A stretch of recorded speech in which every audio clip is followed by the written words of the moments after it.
Vēlies iegūt vajadzīgās prasmes un zināšanas, lai būtu līderis paši izvēlētajā ceļā?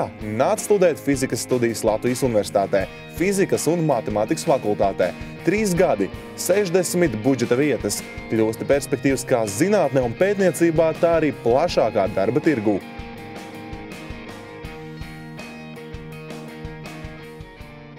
Tā galvenā nodarbe, ar ko studenti šeit nodarbojas, viņi pieredzējuši treneru vadībā audzē savus intelekta muskuļus. Un tā ir gadu desmitiem un simtiem izstrādāta sistēma, kā pakāpeniski no tā apvāršana, no tā redzējuma uz skaitļiem, sakarībām, likumiem, kāda ir skolā, kā no šī starta punkta iet jaunajā pasaulē. Fizika ir interesanta, ja cilvēks interesē, kā pasaule strādā un interesē, tā teikt, būt gudrākam kā citi, nevis gudrākam, bet zināt vairāk kā citi.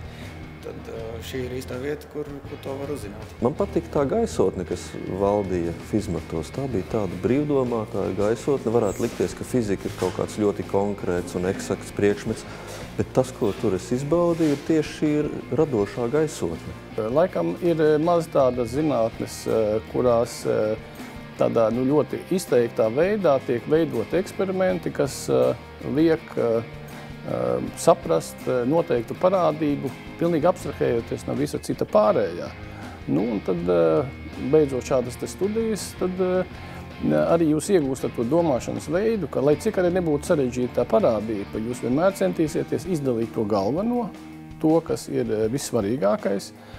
Un šis domāšanas veids, viņš ir plašāks nekā tikai fizika, un tas līdz ar to ļauj, piemēram, fiziķiem darboties ne tikai fizikā, bet arī daudz plašākās sfērās.